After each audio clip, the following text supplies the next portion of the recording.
From Hollywood, it's time now for...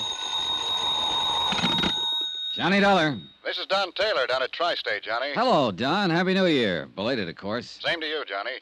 Listen, would you like to come over to my office and meet a pretty girl? Sure. Is she interesting? Very. As a matter of fact, she just told me the most interesting thing I've ever heard. Oh, what's that? She just told me that she was dead.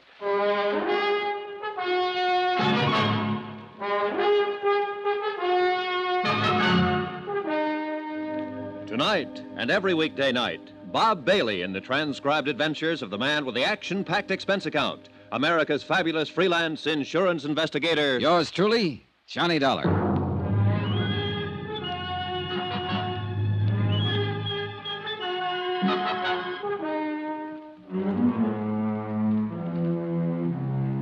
Expense account submitted by Special Investigator Johnny Dollar to Tri-State Insurance Underwriters, International Building, Hartford, Connecticut.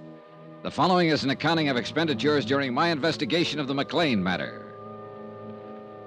Expense account item $1, cab fare to the International Building in Don Taylor's office. He was sitting behind his desk when I walked in, talking to a tall, dark-haired girl in her late 20s who was standing casually looking out the window at the street below. She was pretty, she was quiet, and she was well-dressed. Hello, Johnny. Thanks for coming right over. I'd like to have you meet Mrs. McClain. How do you do? Hello. Sit down, Johnny. Make yourself comfortable. Take my desk. Well, where are you going? I'm going to let Mrs. McClain talk to you alone. She has a most unusual story.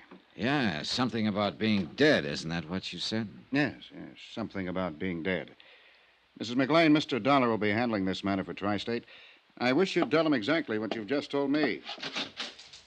Ring the buzzer when you're through, Johnny. Oh, sure. Would you like to sit down? He thinks I'm crazy. That's what he thinks. Well, isn't it? Well, I doubt that. Well, sit down. Let's talk it over. Of course he does. It's the first I've told it to anybody. It's fantastic. What did he say your name was? Johnny Dollar. Dollar. What do you do? I'm an insurance investigator. Oh. For him? For anybody who hires me. Here. Try one of these, Mrs. McClain. Thank you. I suppose I'll be put in jail, don't you? Look, Mrs. McClain, why don't you try to tell me some of the facts about, about whatever it is. The facts are, I'm legally dead, Mr. Dollar. And my husband collected on my insurance policy. Mm-hmm. When did all this happen? 2 years ago in Los Angeles. How much money did your husband collect on your insurance policy? $10,000. Where is your husband? In Los Angeles. I suppose you tell me how it worked, Mrs. McClain. My husband's a doctor, Mr. Dollar. His name's Dave McClain. One night he had a patient come in, a girl. Oh, she was in pretty bad shape. She'd been drinking somewhere, and she just came in off the street. Saw his shingle outside the office. I was there helping Dave as a receptionist. Oh. Dave took her into one of the examining rooms to see what the matter was. She had a heart attack. She died on the table. Well, there was nothing he could do for her. Nothing anybody could do for her. Mm-hmm. She died on the table, and then what? Well, Dave came out and told me what had happened. We looked in her purse to find out who she was and where she lived. There wasn't anything but an address in Jersey City. No Los Angeles address? No. Her name was Teresa Corbett. She was from Jersey City, and that's all. Then what? Well, Dave called long distance to the place in Jersey City. It was an apartment. He talked to the manager there. I see. Go on. Well, Dave didn't say anything about Teresa Corbett being dead. He didn't have a chance, really. The manager was very upset. He told Dave that Teresa's mother had died very suddenly 2 days before. He said he'd been trying to locate her there in Los Angeles. Oh, he was very frantic. Well, go on. It was just one of those crazy things. The apartment house manager was just about out of his mind. Teresa's mother had died in one of his apartments on his premises. He himself had assumed responsibility for the body. He didn't know what to do about a funeral or anything else. He told Dave that Teresa was all the old woman had in the world. Nobody else. And Teresa Corbett was dead in your office at the time? Yes.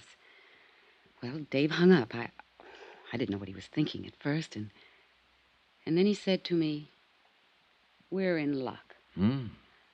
I asked him what he meant by that, and And he said that the girl who had died in our office didn't have anyone in the world and no one would know the difference. Then he told me we'd use her body. Just like that, huh? Yeah, just like that. He said it was the chance of a lifetime. Well, go on. Well, Dave called up Dr. Reed. He had an office across the hall from Dave. We waited a while, and then I hid when Dr. Reed came in. Dave told him that I had had a heart attack. He took him back in the examining room and showed him the body of Teresa Corbett and told Dr. Reed it was me. Oh, it was awful. How do you mean? Well, I mean, I hid there in the back office and listened to them talk.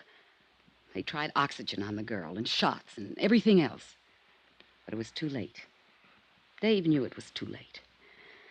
But, well, Dr. Reed signed my death certificate. 2 days later, they buried Teresa Corbett under my name. And then what did you do? Well, I took a hotel room that first night, and then I went down to Palm Springs. Dave said he'd meet me there. Oh, wait a minute. Dr. Reed had the office across from your husband's? Yes. Well, didn't this Dr. Reed know you? Hadn't he seen you around? You said you were acting as a receptionist for your husband. I'd never met Dr. Reed. He was just new. Okay. So you went to Palm Springs? Yes. After the funeral, Dave came down, and he said I'd have to disappear for a while, to give him the time to collect the insurance money and straighten out some things. He collected the money? Yes. Yes, he did. All of it. Then what happened? I came to New York to live. Dave was going to close his practice in Los Angeles and come to New York, and we'd be together again. He never met me in New York. Do you know why he never met you in New York? No. Did he write to you? Yes, for a while. For about 3 months after I left. He wrote me once or twice a week and said that he'd be in New York any day. And then he stopped writing. Do you have any of those letters? No. No, I'm sorry, I don't. Do you know why he stopped writing to you? No. I have no way of finding out. I couldn't call anyone in Los Angeles and ask them to look into it for me, could I? Tell me, what is it you feel now, Mrs. McClain? What? Well, just what is it you want us to do? Well, I don't know. What do you do in a case like this? I've never had a case like this. Why did you come to us? Well, I've had this thing on my mind almost 2 years. It was wrong to begin with. It's wrong now. I suppose it's because this insurance company was wronged mostly.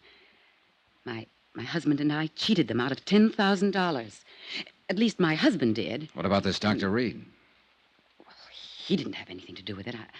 I mean, he just signed the death certificate, but he didn't know the You difference. sure about that? Quite sure about that. I don't want to get anyone into trouble. I mean anyone. Including Dr. Reed. Yes. Well, I know how fantastic all of this must sound, but it's the truth. Do you think I'm crazy? You don't look crazy to me. What's the saying? What's that? Oh, something about how you can leave home, but eventually you have to come back to count the spoons. I guess that's what I'm doing now, telling you all this. Mm-hmm. It's good to tell it to someone after all this time. Did you get any of the insurance money, Mrs. McClain? Not a dime. Were you supposed to? I suppose so, yes. If Dave had met me. Would you say the whole thing was his idea? Yes. Yes, I would. I didn't know what he had in mind that night after he hung up the phone. You've been living in New York for the last couple of years since it happened, is that right? Yes. 2257th Street. Apartment 23. Well, what have you been doing? How do you live? I've been working. I took a job in a medical lab. Under your own name? No. I used the name of Patricia Kennedy. Is there any way you can prove you're actually Doris McClain? I could in Los Angeles. How? Well, people there know me. Friends I've had all my life. Were you ever fingerprinted there? No, I don't think so. During the war, did you work in a defense plant, maybe? No. How about a California driver's license? I don't drive, no. Would you be willing to furnish me with a list of names of people who might be able to identify you? People in Los Angeles? Yeah, sure, anywhere. Well, yes, I would, if it's necessary. It's necessary. Don't you believe me? All of this has to be checked, Mrs. McClain. Now, what was the reason for trying to cheat the insurance company? Oh, Dave was badly in debt. He needed so many things that, well, It seemed a good way to get them without too much trouble. You mean burying a girl named Teresa Corbett under your name? Yes. A girl without any family anywhere, with a mother who died 2 days before. Yes. Very few people in this world are without somebody, somewhere, Mrs. McClain. Teresa Corbett didn't have anybody, Mr. Dollar. I know that. Do you know any more about her than what the apartment house manager said on the telephone to your husband? No. Do you remember the name of the apartment house manager in Jersey City? No. The address? No. Is there anything else you'd like to tell me about all this? Well, I can't think of anything. No. Before I ask Mr. Taylor to come back in here, I want to ask you again, why did you come to the insurance company? What? Why did you come here to Hartford to the insurance company? You asked me that once, and I told you. The insurance company were the people that were wrong. Now, look, obviously you've been living and working in New York and getting along. No one knows anything about this. There was no need for anyone to know anything about it. No need for us to know about it. Now, you'll pardon me, but you don't seem like the type of person who wakes up one morning with a big pain in the conscience. Not at all. Now, you sat here and told me about your husband, how your husband thought of the idea, how your husband hung up the phone, how your husband called in a Dr. Reed to sign a death certificate, how your Dollar, husband handled every detail, all of it. Not you, Mrs. McClain, your husband. He's the one you want us to get, isn't he? Yes. He didn't have to meet me in New York once he got his hands on that money. He didn't have to do anything about me. I was dead on paper, and I couldn't go back. I buy a Los Angeles newspaper now and then, and I saw a notice yesterday that he's going to get married again. I see. But I'm still his wife. He tricked me. You helped him to do it. Who's he going to marry there? I didn't recognize her name. How old are you? I'll be 30 next June. I'm going to ask you something else, Mrs. McClain. Have you ever been in trouble before? No. Well, you're in trouble now, if all this is true. Well, it is true. Now, I Would you just be willing told to you sign a statement in front of witnesses containing all the information you've given me here today? Yes. Yes, I would. Okay. Yeah, Johnny? You can phone your legal department, Don. Mrs. McClain is willing to make a statement regarding this whole matter. All right. Mrs. McClain, you can make your statement in front of Mr. Taylor and whatever witnesses he wants to use. I'll see you in about an hour or so, Don. Good. You're all through with me? No, there's one more thing, Mrs. McClain. You realize that if what you've told me is true, both you and your husband will be criminally charged? Well, yes. Yes, I realize that. Oh, Johnny, for heaven's sake, you're trying to scare us. I just wanted that part understood. I'll see you. Johnny, wait a minute. Don't worry. I'll be around. Plenty.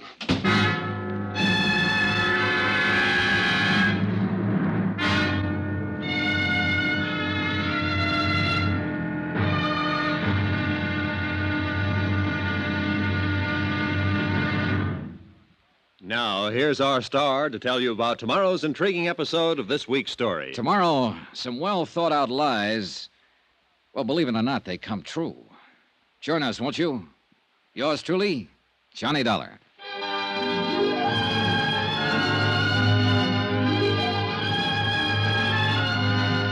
Yours truly, Johnny Dollar, starring Bob Bailey, is transcribed in Hollywood. Written by John Dawson, it is produced and directed by Jack Johnstone.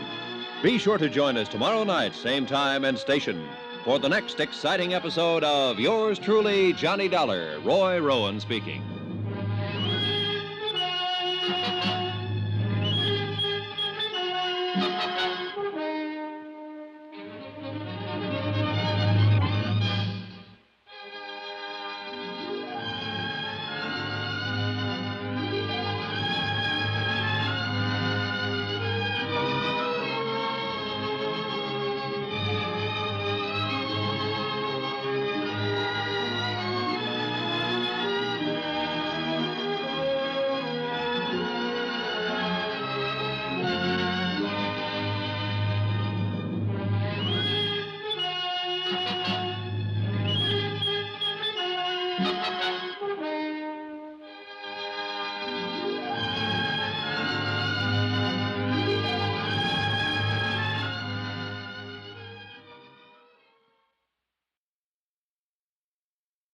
From Hollywood, it's time now for...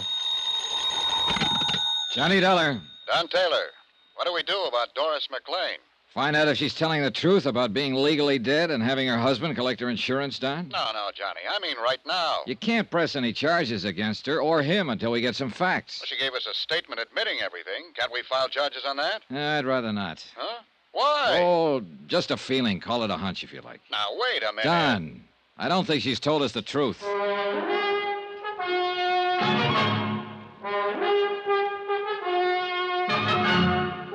Tonight and every weekday night, Bob Bailey in the transcribed adventures of the man with the action-packed expense account, America's fabulous freelance insurance investigator. Yours truly, Johnny Dollar.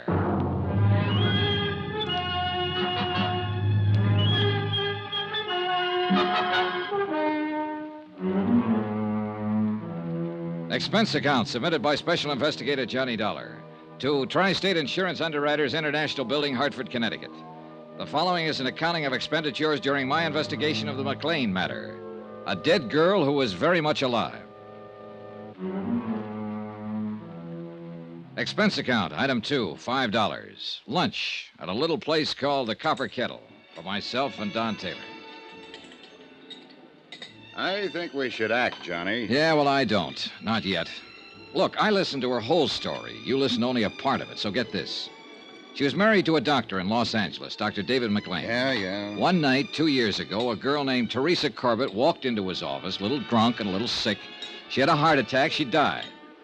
The doctor found a name and a Jersey City address in the girl's purse. He called up the New Jersey address, and an apartment house manager told him the girl's mother, her only living relative, died 2 days before. Dr. McClain hangs up and tells his wife he'll bury the other girl under her name and collect the insurance. No sense in going into all this, Johnny. Now, wait a minute. Doris McClain agreed to this. Her husband calls in another doctor and has the death certified.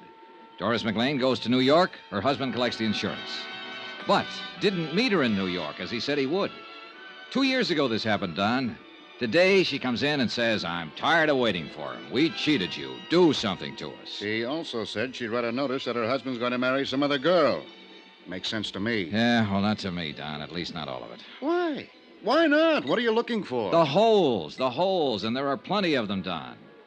Look, for one reason, she told it the same way both times. For the second reason, if all this happened on the spur of the moment in Los Angeles, that is, the girl came into the doctor's office off the street and died suddenly, why would the doctor bother to call New Jersey?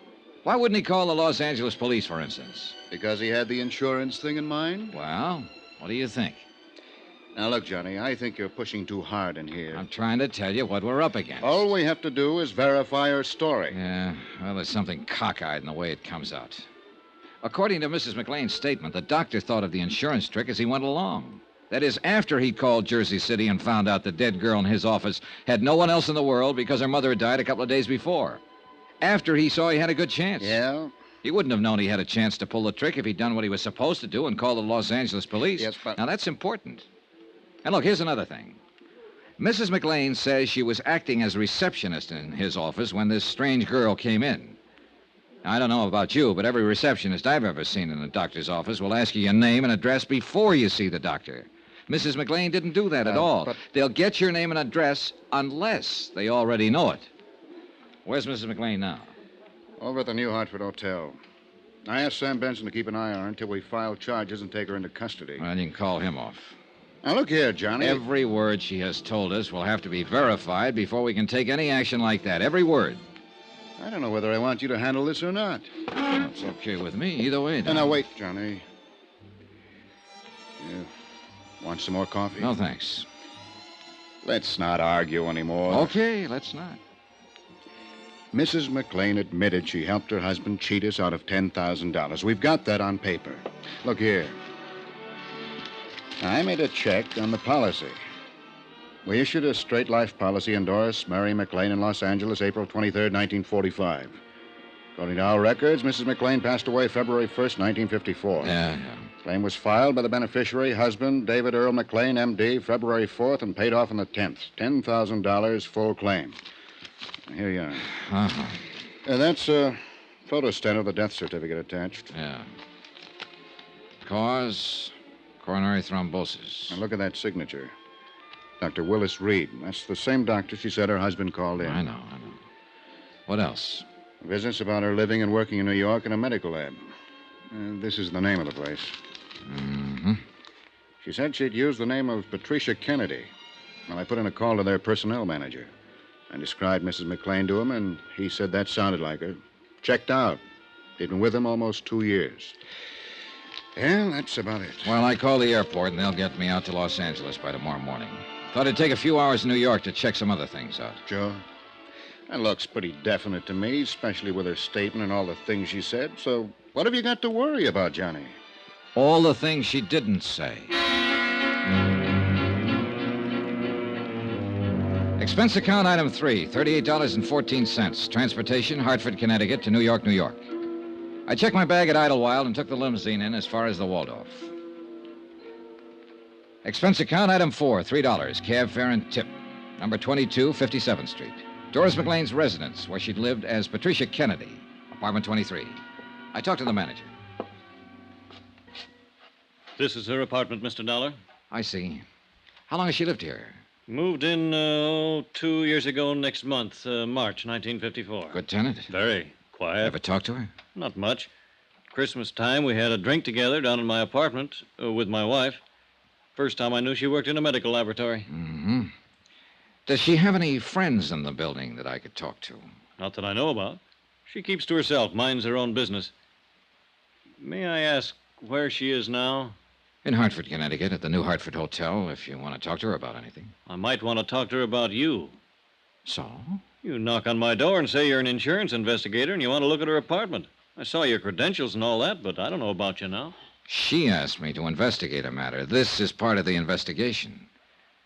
Well, if you feel any better, why don't you telephone her long distance, tell her I'm here. I'll pay the charges. Oh, that's okay. Do you mind if I look around? I'll have to stay with you, Mr. Dollar.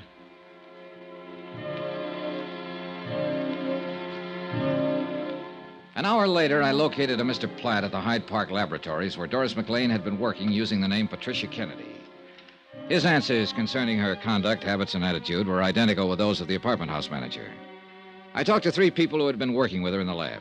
Same result. Expense account item 5, $2.25. Long-distance phone call to Don Taylor in Hartford. Yeah? What'd you find out, Johnny? All clear here. Her story checks out about living in New York.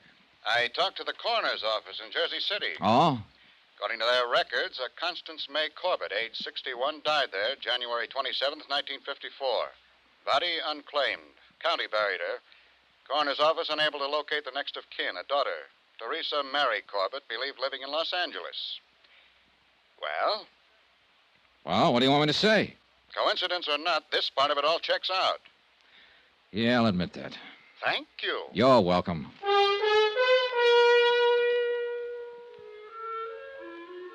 Expense account item 6, $113.65. Transportation, New York to Los Angeles. We landed at International Airport in a heavy fog at 8:35 in the morning. By 9:35, I was in my room at the Statler Hotel sleeping. At 4 o'clock in the afternoon, I got up and showered and shaved and had something to eat. There was a special delivery airmail folder for me at the desk from Don Taylor. It contained a flash picture of Doris McClain, a sample of her fingerprints and handwriting, along with the names and addresses of several people in Los Angeles Mrs. McClain thought might be able to identify her. Expense account item 7, $50. Deposit on a rented car to get around Los Angeles. The first 3 addresses furnished by Mrs. McClain were blanks. No one home or whoever had been there had moved a long time ago. It was beginning to get dark by the time I got to the 4th one, an address on Berendo Street in Hollywood.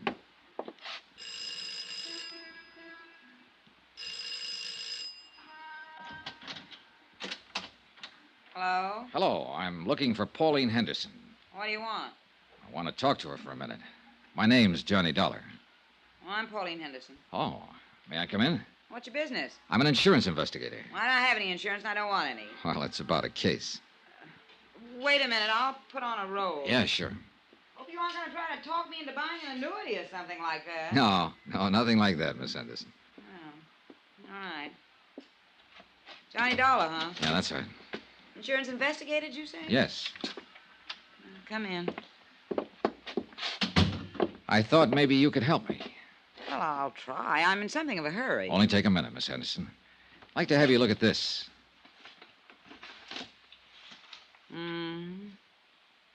Have you ever seen the woman in that picture before, Miss Henderson? She looks terribly familiar. Is the light all right? Yeah, I can see it. My lord, yes, I know her. Who is she? Well, that was Doris McClain. You're positive? Yeah, she was married to Dave McClain. He's a doctor here in Los Angeles. She died a year or so ago, very suddenly. Yes, so I understand. How well did you know Mrs. McClain, Miss Henderson? Oh, we were friends. I mean, we worked together in a medical lab here before she married Dave. How long did you know her? 5 or 6 years. What is all this? Just wanted to make sure this was Mrs. McClain. Pictures of her, all right. Yes. You know, I don't think you've been exactly telling me the truth. Well, I just had your name on a list, Miss Henderson. I was told that you might be able to recognize a picture of Doris McClain if you saw one. Who told you that? I'd rather not say. My, so mysterious. Well, I don't mean to be. You look nice enough. Is that all you want to know? Yes. Well, one more thing. When did you hear about Mrs. McClain's death? The day after it happened. I read about it in the paper. It was quite a shock. Doris was always so healthy. How did Dr. McClain take it? What? How did her husband take her death? Looking at a picture and saying yes and no is one thing. I wish you'd tell me what this is all about. Let's say I wanted to make sure this was Doris McClain, and I wanted to make sure she died 2 years ago. If I'm any authority, you can be sure of it. How about the other part? Dave McClain? Yeah. Well, you got over it, I suppose. Don't you know? Well, I haven't seen him since the funeral. What's your name again? Johnny Dollar. Where do you live? Hartford, Connecticut. I'm at the Statler Hotel here right now. Why? It just occurred to me. If you wanted someone to look at the picture and identify it, you'd go to Dave McClain and ask him. After all, he was married to her. You'd go to him. I would. Yeah. You go to him before anybody else. I think I'll call him and tell him about you. What do you think of that? That's all right with me, Miss Henderson. Expense account item 8, $3.15. Long distance phone call, Los Angeles to Hartford. Don Taylor. Hi, Johnny Dollar. Doris McClain still at the New Hartford Hotel? Yeah, why? Better call your private eye pal, Sam Benson, and tell him to keep an eye on her 24 hours a day. Huh? What are you talking about? The cat's getting out of the bag here. What? I could be wrong, Don. But if I'm right, somebody might want to kill her.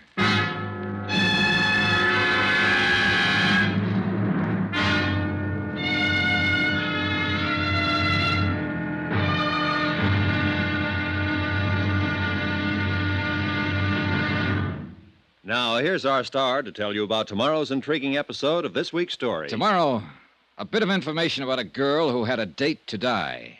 That's right. Join us, won't you? Yours truly, Johnny Dollar.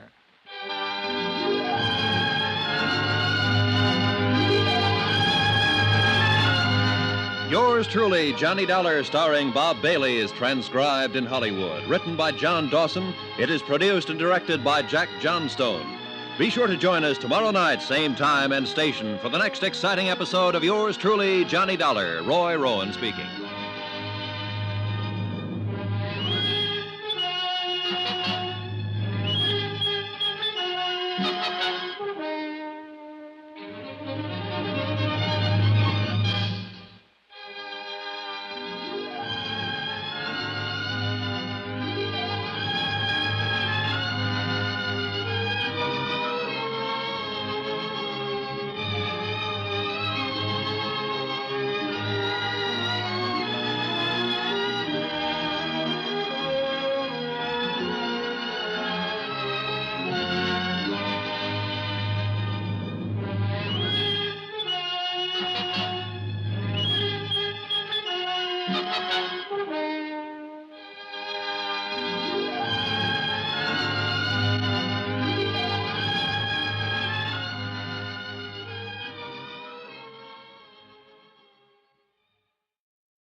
From Hollywood, it's time now for... Johnny Dollar. This is the desk, Mr. Dollar. Your number's ringing now. Good.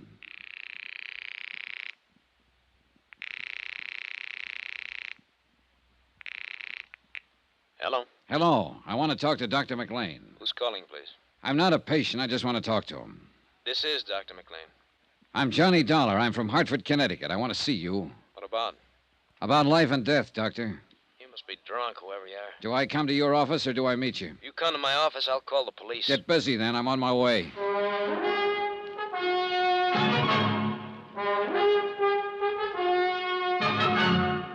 Tonight and every weekday night, Bob Bailey in the transcribed adventures of the man with the action-packed expense account, America's fabulous freelance insurance investigator. Yours truly, Johnny Dollar.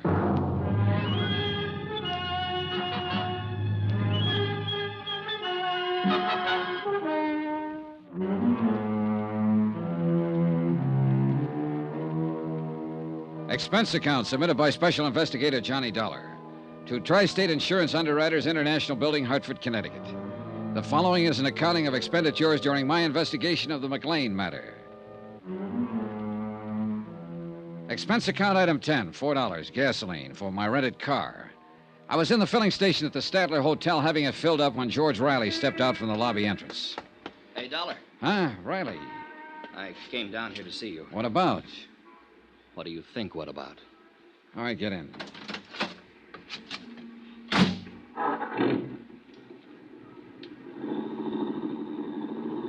I got to thinking after you left me today about my girl, Terry. And you know what happened? No. The police came to see me. They told me practically the same thing you did. They said they were getting up a court order to exhume the body. Her body, they don't know for sure yet. They'll have a job making the identification. My girl, Dollar. Yeah, you mentioned that. We both know it'll be her, don't we? Sure we do. They have to go through with all this legal stuff, huh? This has to be right. That has to be right before they can do anything. That's right. Yeah. Hey, where you driving? Around the block. Dollar, you know what I'd like to do? I'd like to get my hands on the bird or put it down on the ground that way with somebody else's name. He was a doctor, wasn't he? That's what it looks like. Doctor who? You'll find out soon enough. Let me ask you something. How would you feel if you got the kind of news I got today, huh? You'd feel pretty lousy. Well, I feel pretty lousy. I was going to marry Teresa Corbett a couple of years ago. I built her a nice house on a hill, and she disappeared. Just walked out. Yesterday, you come in and you say she didn't walk out. She walked into a doctor's office one night and had a heart attack. You say this doctor gave her another name, his wife's name. He buried her and collected some insurance. And that's how she disappeared. Now, what about me? Huh? They came around to see me after she disappeared. They came around a lot asking questions. And now they think they found her. You and me know they found her, don't we? Yeah, I guess we do. I spent 2 years waiting to find her, and now she's dead. Why is she dead? I can't answer that yet. Well, this doctor, he can't answer it, can't he? He took her and buried her under another name. Just took her like she was some sort of clay doll, something used and something no one wanted anymore. He took her and buried her, and that was supposed to be that. Now, what's his name? Riley, you better go home for a while. Yeah, sure. I'll phone you later. Dollar. She wasn't any clay doll. She wasn't something you'd give a phony name to and put in the ground. She was what I loved and wanted and needed. Did she walk into his office and die with her heart trouble, or did it happen another way? I don't know. You got ideas? I don't know. Dollar, you gonna find out?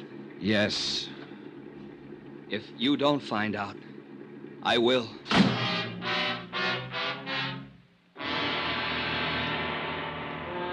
I stayed right there and watched George Riley lurch across the street and hail a cab.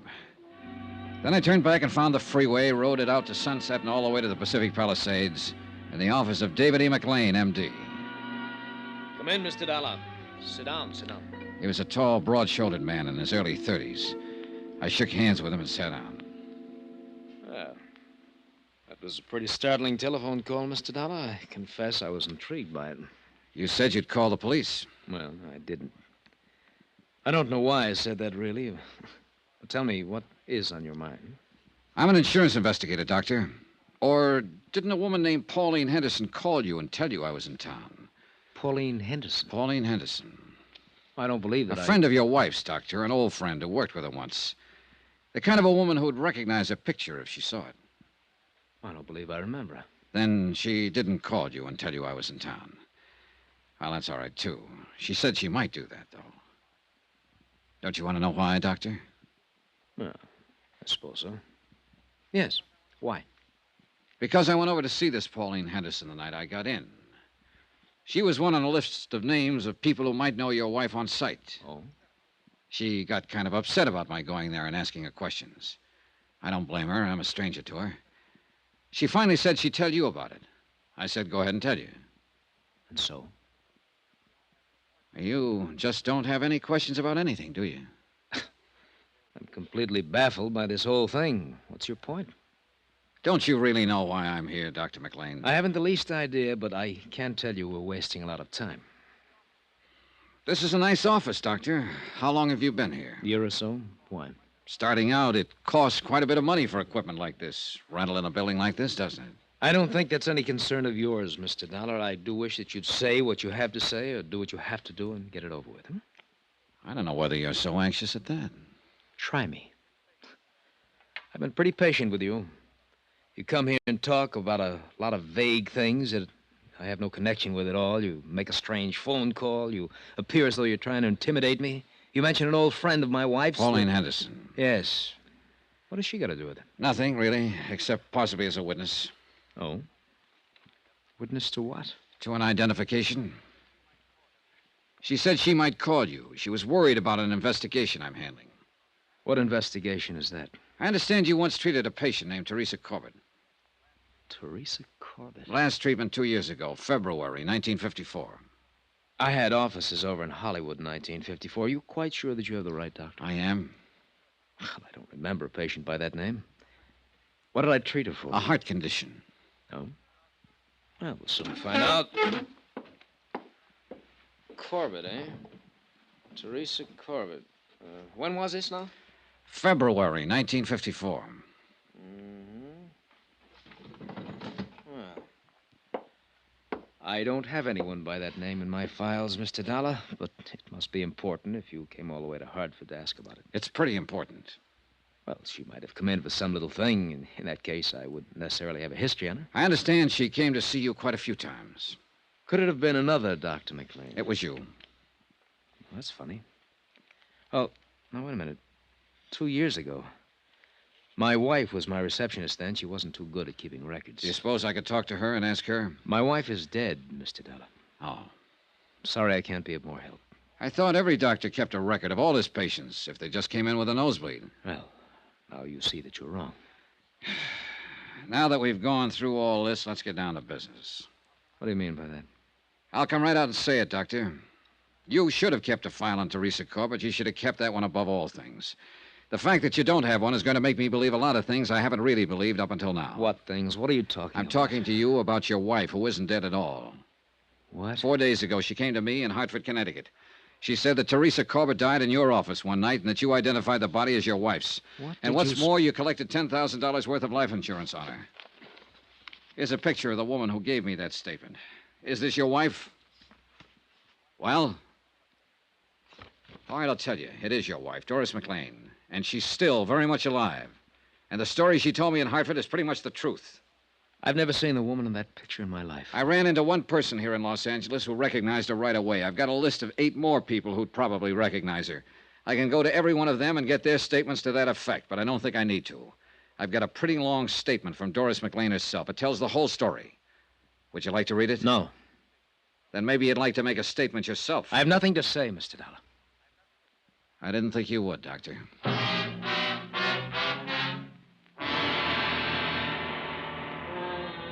On the strength of the evidence already assembled, I preferred charges against Dr. David McClain.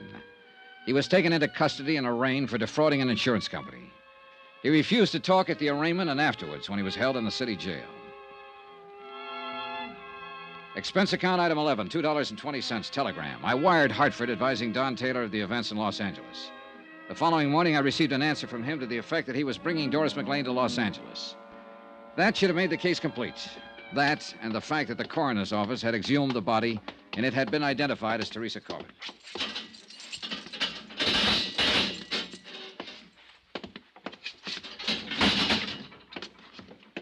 Well, Hello, McClain. what now? Oh, I thought we could talk. We can't, so that's that. We have your wife's statement how the whole thing worked. The coroner's man identified the body of Teresa Corbett. So? Your wife will be here tomorrow sometime. Her testimony will cinch it. Will it? You know it will. I want a statement from you. Look, we aren't in a courtroom now, McClain, but we will be. It'll be a tough case from top to bottom, but we'll get you, and we'll get you good. A statement from you right now might save you some trouble, save you 2 years on your sentence. Oh, you're here to give me a break. No, I'm here because my job says I'm supposed to be here. I wouldn't want to save you anything, brother. The longer they send you up, the better I'm going to like it. But I'm not going to push too hard for a statement from you. I'm just giving you the chance to have your say-so right now and suggest that you go into court with a guilty plea. It's up to you. You know something? You'll never get me into a courtroom. Expense account item 12, 10 cents, one morning newspaper, which carried a complete story of the McClain case as well as the information that Dr. McClain had denied all charges and was freed on bail. That, along with his remark about not appearing in court, worried me. An hour later, I was out in the Palisades looking for his San Vincent home address. It happened to be a 2-story building, but I didn't get up to his apartment soon enough. Hold it! Stop!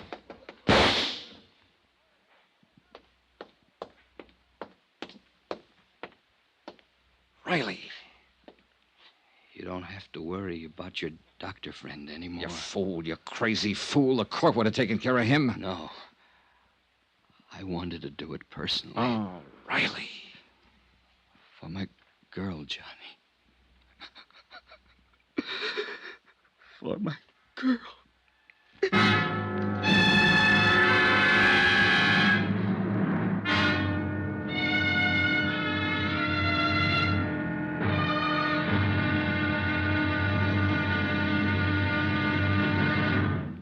Now, here's our star to tell you about the final intriguing episode of this week's story. Tomorrow, a brand new, a rather startling statement from Mrs. McClain, without lies.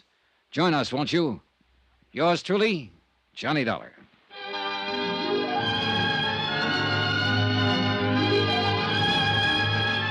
Yours truly, Johnny Dollar, starring Bob Bailey, is transcribed in Hollywood. Written by John Dawson, it is produced and directed by Jack Johnstone.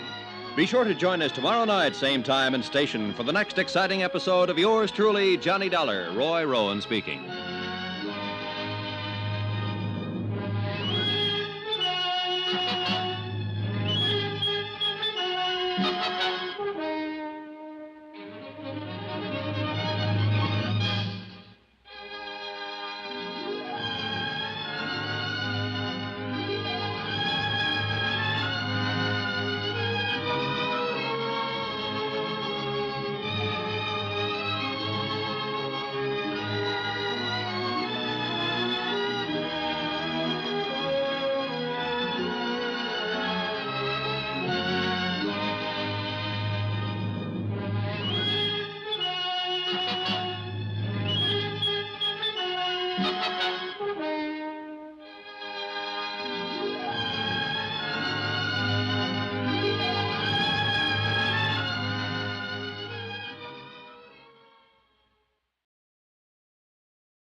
From Hollywood, it's time now for...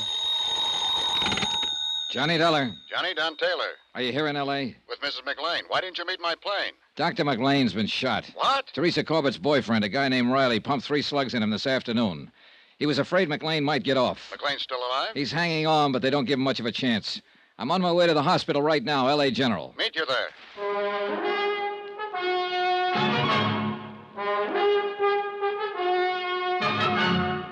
Tonight and every weekday night, Bob Bailey in the transcribed adventures of the man with the action-packed expense account, America's fabulous freelance insurance investigator. Yours truly, Johnny Dollar.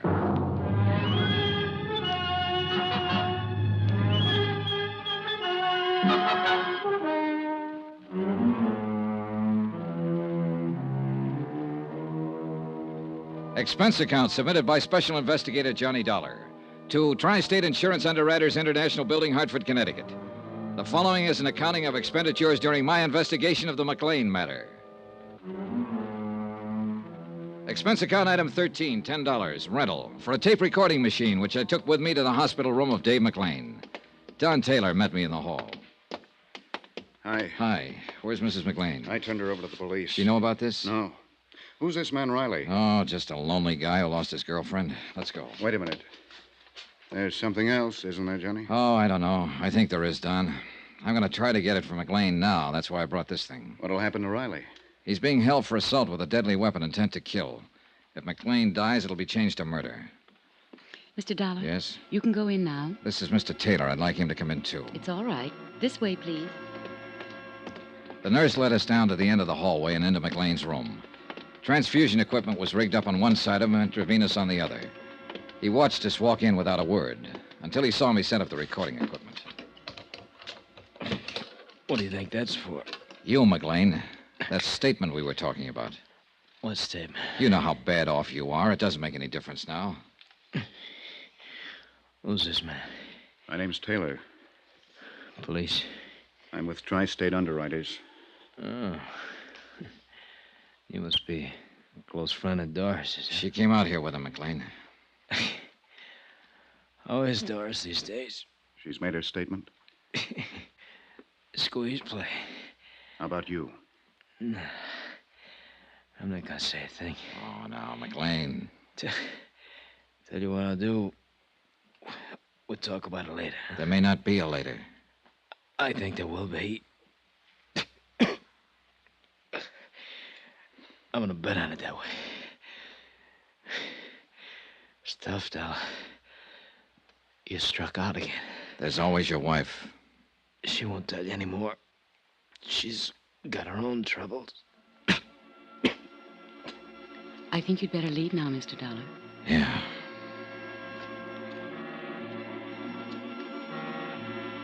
McClain's chances for recovery were 1 in 10. That isn't very good odds. But as he said, he was going to bet on himself. And he won. 3 days later, he took a turn for the better. Within a week, he was walking around the hospital.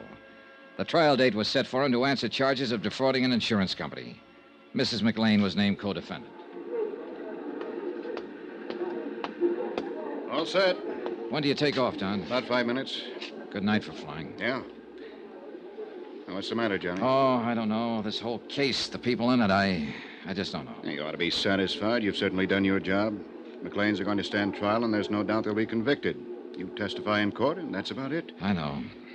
Don. Yeah? There's more to it. What? I know there is. There has to be. McClain's slick enough not to open his mouth. He hasn't admitted anything. His wife's done all the talking. Sure, that's true, but what she said was enough for us. Was it? Well, wasn't it? Not for me, Don. Johnny, what is it? Riley, I suppose, and that poor girl, Teresa Corbett. A couple of little people who walked into it. Riley's suffering worse than the McClains, than they'll suffer. He lost somebody he loved. She died naturally. He would have lost her sooner or later. The McClains had nothing to do with that. Didn't they? No. Well, I've been thinking about it. Just go in and testify in court and come home and try to forget about it, will you? Maybe you're right. Flight 913, Chicago, New York, and Well, Boston, now boarding. see you in a few days, Johnny. Okay. Flight Bye. 913, One thing, now Don. boarding Yeah? at Gate 8. Suppose Teresa Corbett had been my girl. So long, kid.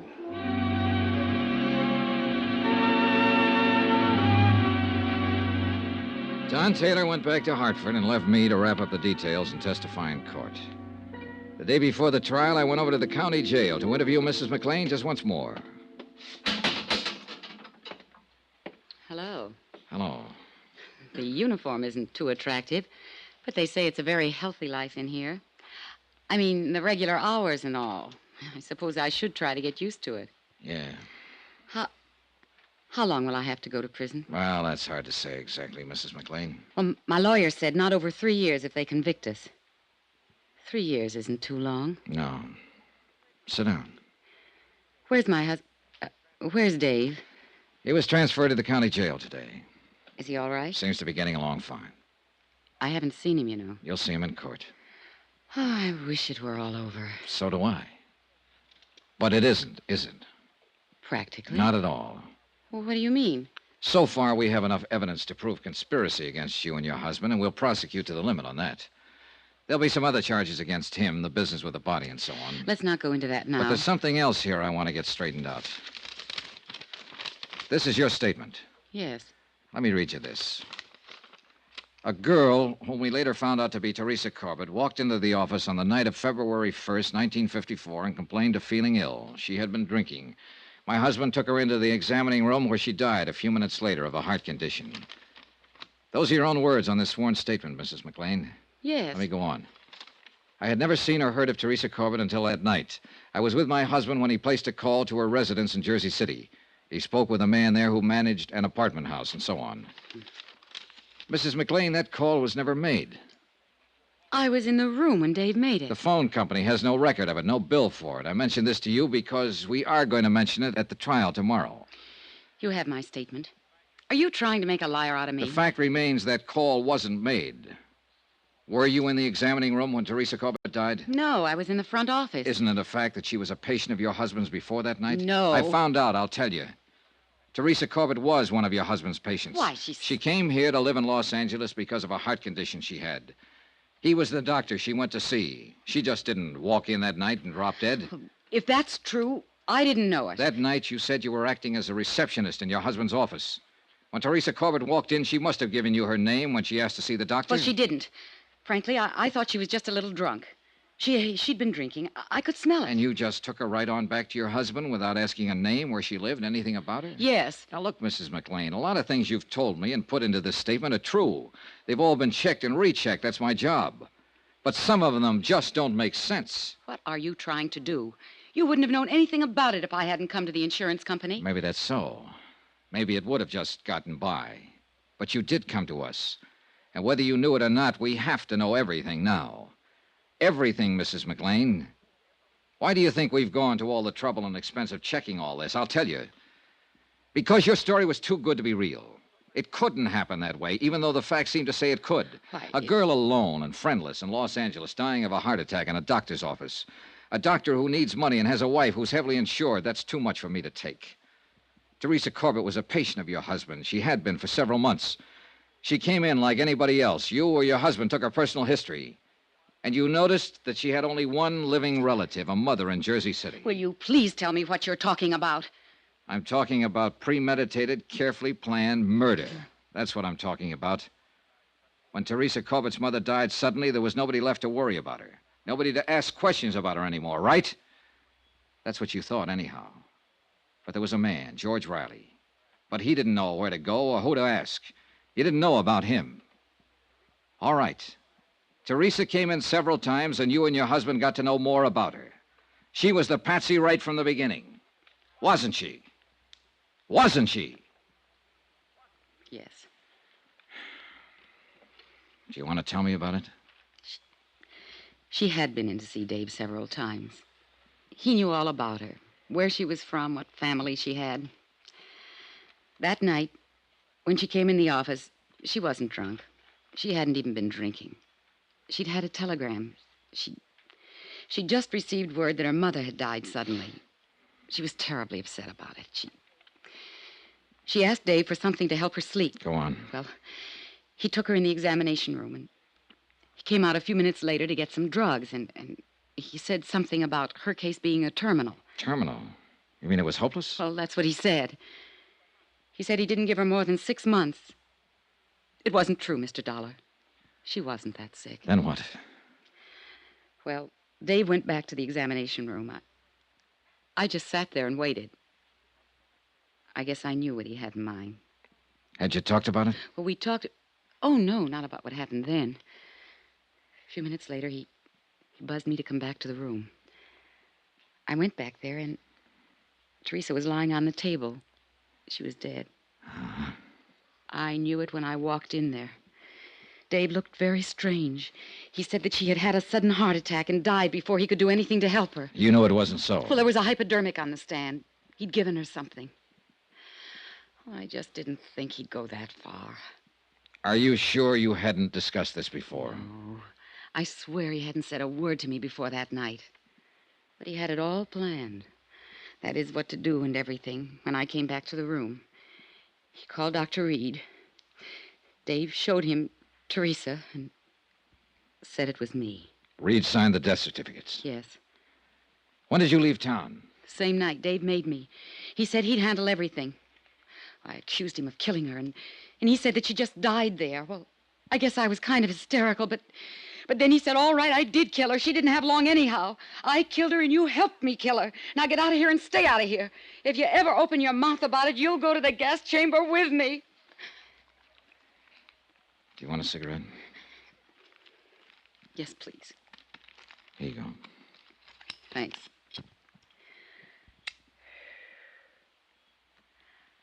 I told you that story. I mean, about the phone call and all.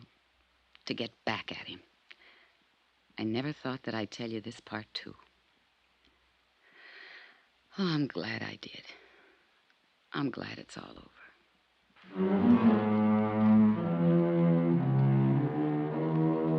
Expense account item 14, $85.40. Hotel and board while in Los Angeles. Item 15, $205. Plane fare back to Hartford. Expense account total, $798.60. Remarks? Murder charges have been filed against the McClains, and they stand trial next month. George Riley received 3 years and a suspended sentence for assault with a deadly weapon.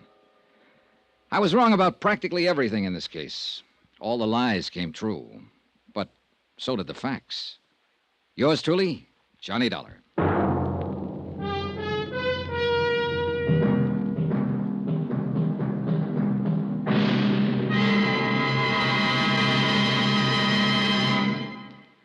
Remember, there'll be another intriguing story for you beginning next Monday night. Next week, cui bono. That's Latin for who benefits. And believe me, it isn't the killer in the case. Join us, won't you? Yours truly, Johnny Dollar.